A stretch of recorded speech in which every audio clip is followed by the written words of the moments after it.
Bonjour à tous et bienvenue dans les belles figures de l'histoire. Notre belle figure aujourd'hui, c'est Saint François de Sales. À son époque, on ne tarissait pas d'éloges sur la bonté de cet évêque savoyard, chez les petits comme chez les grands, jusqu'au roi Henri IV, pour qui Saint François de Sales était le phénix des évêques. Et pourtant, il a vécu dans une époque trouble de controverses, voire de guerre civile, pas si éloignée de la nôtre finalement. Mais François de Sales a su dompter son caractère pour manifester une grande douceur, même dans les contradictions et les épreuves, tout en restant ferme sur ses convictions. Un esprit ferme dans un cœur doux, donc un oiseau rare, disait encore Henri IV. En quoi est-il le docteur de l'amour, comme on l'appelle? On part à la découverte de Saint François de Sales avec vous, Père Jean-François Thomas. Bonjour. Bonjour. Merci d'être avec nous. Vous êtes jésuite et auteur de La France en son âme chez Via Romana. Et puis, bien sûr, Véronique Jacquier est avec nous. Bonjour Véronique. Bonjour Aymeric, bonjour à tous. Pour cette émission qui est en partenariat avec l'hebdomadaire France Catholique. Alors on va partir tout de suite sur les traces de Saint François de Sales à Annecy, qui était sa ville, avec Éloi Rochebrune et Marie-Victoire Dieudonné. La statue a figé à jamais le regard de Saint François de Sales sur sa ville, Annecy, et sur une région qu'il aura profondément façonnée. On était tout près de Genève. Genève, c'est une ville réformée. Simplement, en discutant avec les gens, il a réussi à reconvertir au catholicisme toute la région qui était donc dans les alentours de Genève. Donc son aura a largement dépassé la région Rhône-Alpes. Ces reliques sont entreposées sur les hauteurs de la ville, dans la basilique de la Visitation, du nom de l'ordre de Monial qu'il fonde en 1610. Son engouement était très important dans le monde entier.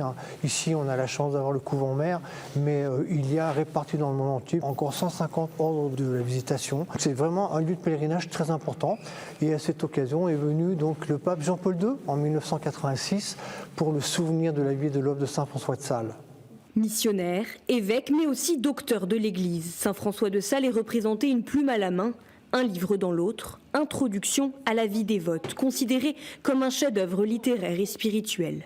Sœur Marie-Pierre revient sur la richesse de son héritage. C'est un saint qui a une envergure extraordinaire, parce que non seulement il a été un pasteur, un évêque exemplaire, il a introduit les laïcs dans la vie spirituelle. On peut dire qu'il a en cela devancé le Concile Vatican II dans ce qu'on a appelé l'appel universel à la sainteté. En 1673, les apparitions à Paray-le-Monial relancent la dévotion au Sacré-Cœur.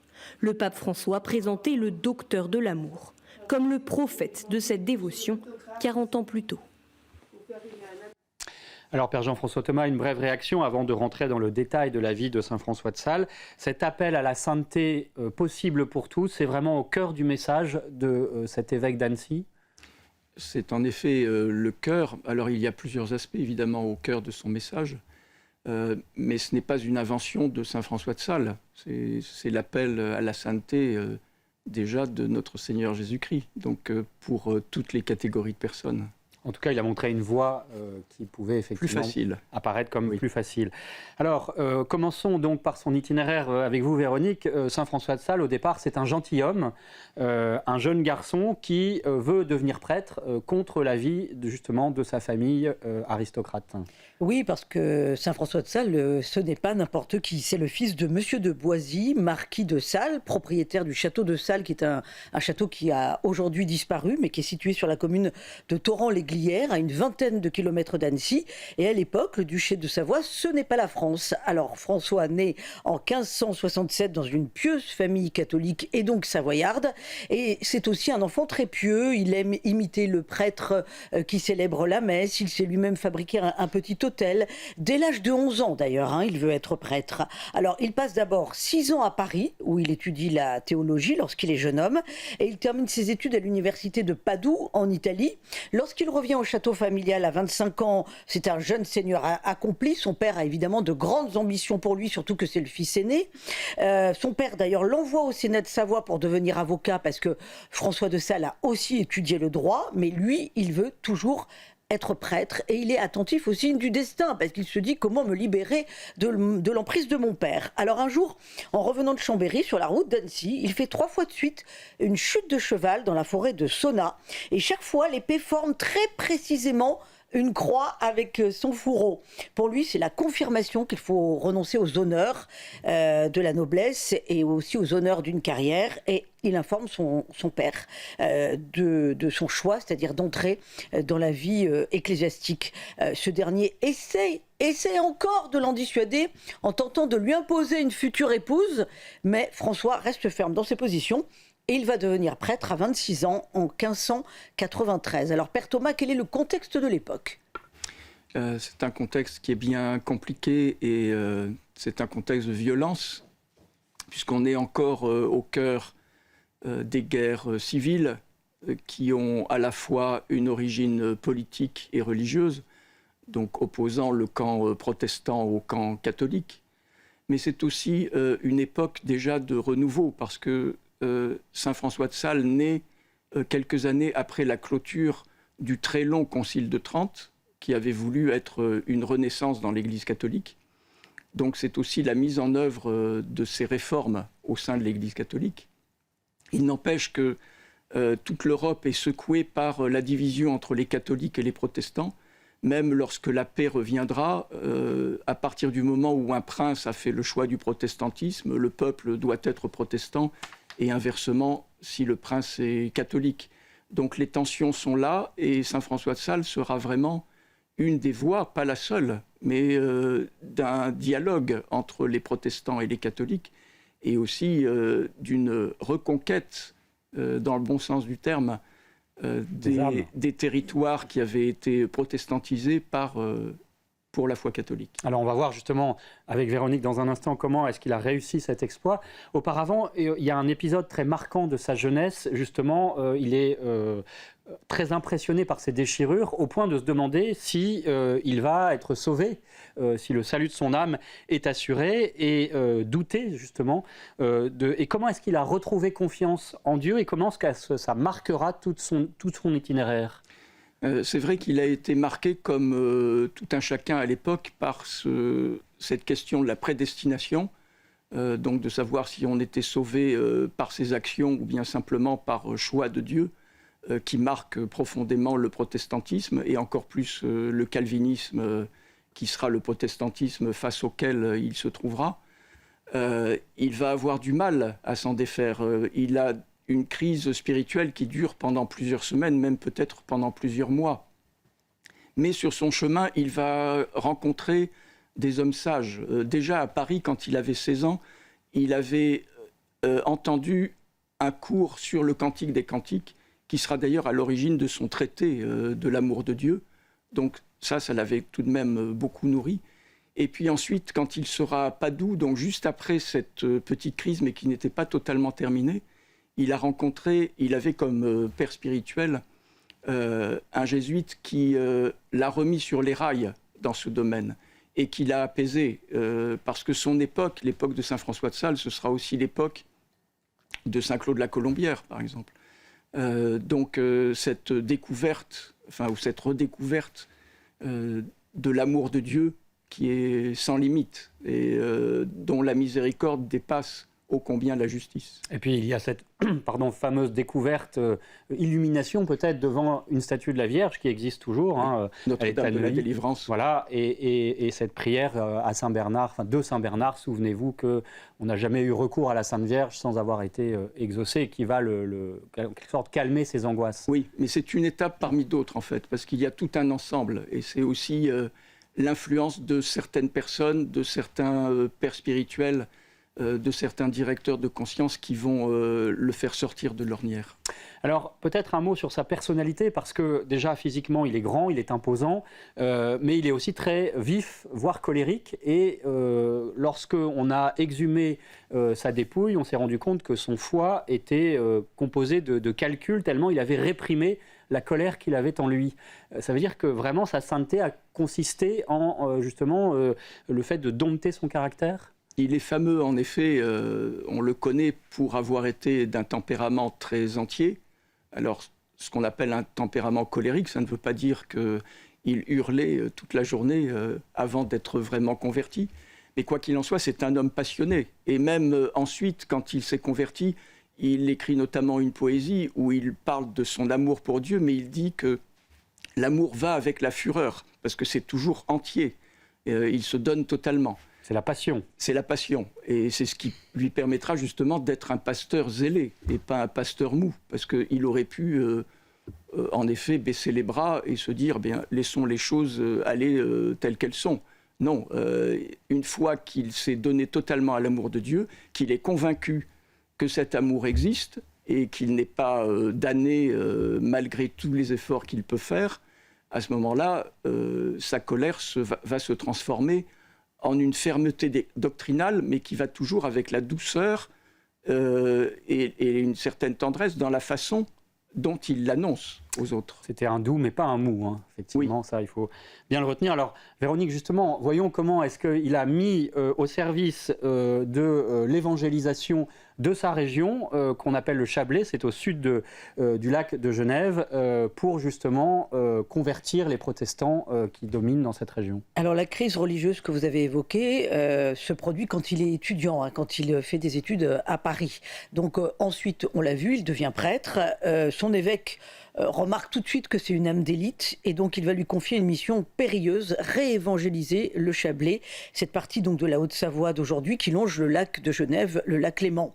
Elle a été dévastée par les protestants pendant 60 ans et le duc de Savoie veut y rétablir le culte catholique. La mission va vraiment être très difficile, ça va être même de l'héroïsme du côté de Saint-François de Sales parce que la plupart des églises ont été dévastées, les presbytères sont en ruine, les huguenots sont agressifs, c'est-à-dire que quand il vient sur le territoire, il doit me dire la messe en cachette, il parcourt le Chablais sous la neige, à pied, à cheval, une nuit il est même obligé de dormir dans un arbre parce qu'il y a un loup qui l'attend au pied de l'arbre pour l'attaquer, mais il va faire bouger les choses en se montrant très inventif dans ce qui est à l'époque la capitale des protestants dans le Chablais, c'est-à-dire Thonon-les-Bains. Qu'est-ce qu'il va faire ? Premièrement, pour toucher les gens qu'il ne peut pas atteindre puisqu'ils sont devenus protestants, il fait imprimer des textes qu'il placarde dans les endroits publics ou qu'il distribue sous les portes. Et ces publications périodiques sont considérées comme finalement le premier journal catholique, le premier moyen d'informer. Et Saint-François de Sales est ainsi devenu le patron des journalistes. Voilà, l'information telle qu'on la connaît maintenant, avec des prospectus. Sous le manteau. Voilà. Et puis pour toucher les illettrés, il prêche sur les places au milieu des marchés. Et ça marche parce que c'est un formidable orateur. Il parle avec le cœur. Le cœur parle au cœur, disait-il, et la langue ne parle qu'aux oreilles. C'est joli ça. Donc il fait de plus en plus de conversions. Et d'ailleurs, les protestants du Chablais commencent à avoir envie de le supprimer parce qu'ils se rendent compte que évidemment, ça ne va pas dans leur sens. Et à un moment, d'ailleurs, on essaye de l'assassiner et hop, il arrive à retourner la situation en parlant, on a évoqué sa douceur, avec une grande douceur à ses agresseurs. Mais son fait d'armes, parce qu'évidemment, il y a l'information d'un côté et puis le symbole de l'autre, c'est-à-dire qu'il faut reconquérir une place forte, si j'ose dire, et bien il va y arriver. Il va dire la messe de Noël dans l'église Saint-Hippolyte de Thonon-les-Bains. Celle-ci était donc devenue un temple protestant. Qu'est-ce qu'il va faire ? Il l'occupe durant 3 jours et quand il célèbre la messe de Noël, c'est donc une première depuis 60 ans. Le 25 décembre, il y a 800 personnes qui viennent assister à la célébration eucharistique. On est venu de toute la région, donc il y a aussi le bouche à oreille qui se met en place. François de Sales a célébré la messe à Thonon-les-Bains et donc il est félicité par le duc de Savoie. Autre fameux événement qui va marquer les esprits et qui va susciter beaucoup de conversions, c'est ce qu'on appelle les 40 heures organisées à Annemasse sous un chapiteau en toile. Père Tonema, vous allez nous expliquer ce que sont les 40 heures. Et donc c'est fantastique parce qu'en 4 ans, il ramène toute une région à l'église. En seulement 4 ans. Il dira, quand nous arrivâmes, il n'y avait pas plus de 15 catholiques dans le Chablais. Aujourd'hui, il n'y a pas plus de 15 calvinistes. Donc évidemment, c'est un succès foudroyant. Et donc en 1602, à l'âge de 35 ans, il devient évêque de Genève. Il y a presque une logique à cela. Mais évidemment, comme Genève est un bastion protestant, l'évêché est situé à Annecy. Et depuis Annecy, il s'occupe de son diocèse.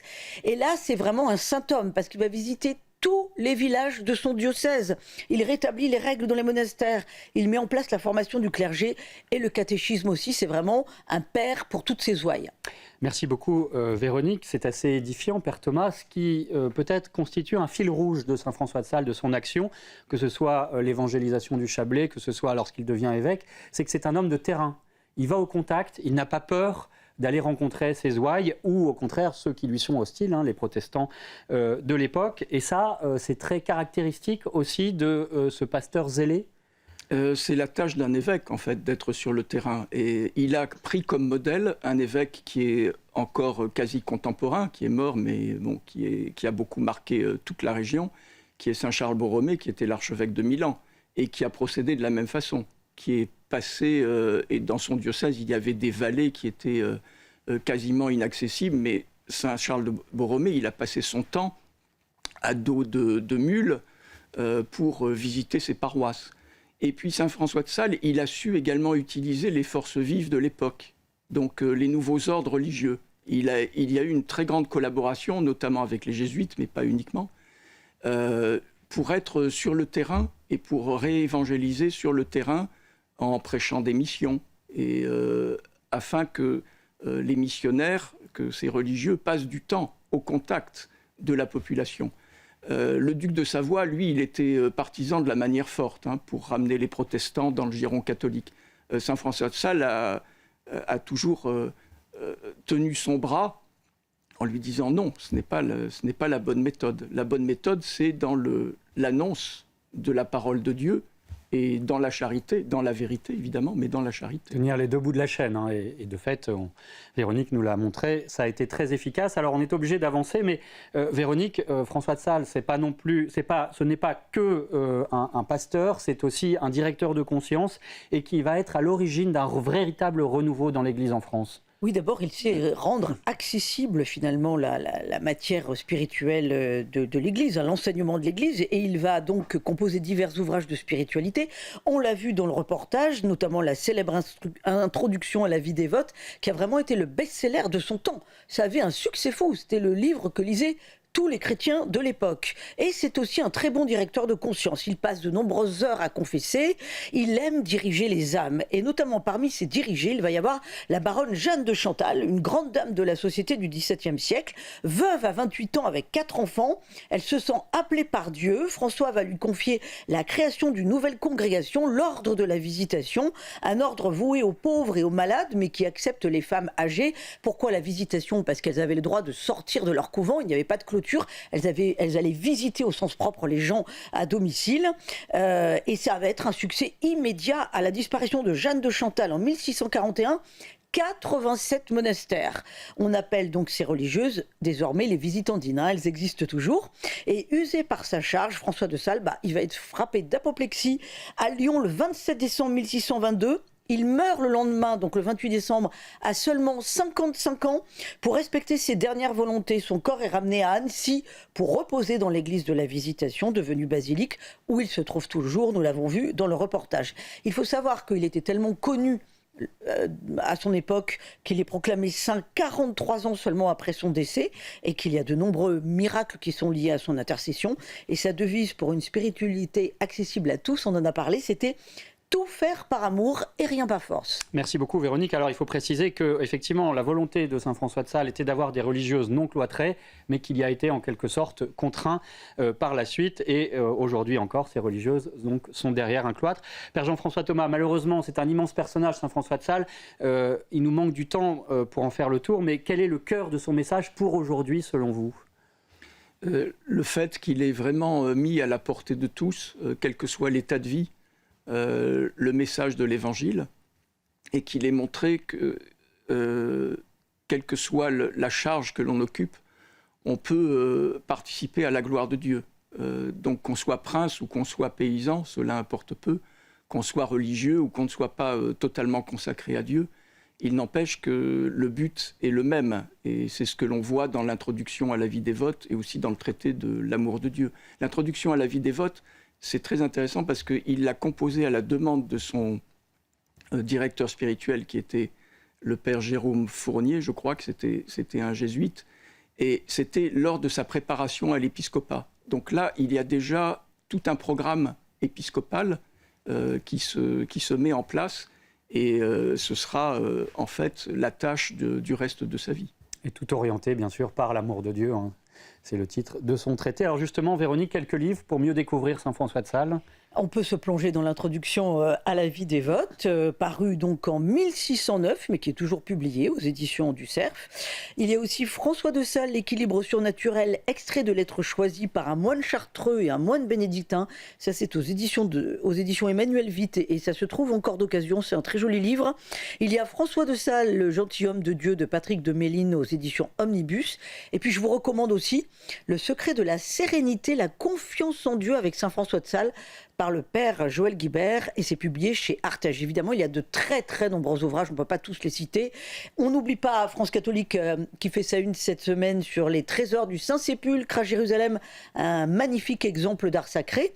Et puis je vous recommande aussi l'article de Frédéric Guillot, Dieu se serait-il incarné si Adam n'avait pas péché? Ça peut nous faire réfléchir pendant un moment. Évidemment, c'est sur abonnement et sur france-catholique.fr. Merci beaucoup Véronique. Un dernier mot pour vous dire que Saint François de Sales est fêté le 24 janvier. Il est saint patron des journalistes, on l'a dit. Et une citation de lui qui le caractérise bien. Souvenez-vous que l'on prend plus de mouches avec une cuillerée de miel qu'avec 100 barils de vinaigre. Voilà, cette fameuse douceur dans la vérité, mais qui attire. C'était de Saint François de Sales. Merci beaucoup Père Jean-François Thomas. Merci Véronique Jacquier. Merci Maxime Lavandier, toutes les équipes techniques de CNews. Et puis demain, dans Enquête d'Esprit, nous parlerons des chrétiens persécutés dans le monde, bien sûr, au Nigeria encore très récemment. Et on peut aussi se poser la question des actes antichrétiens, en tout cas, qui se multiplient en France. Vous serez à notre écoute, ce sera à 13h.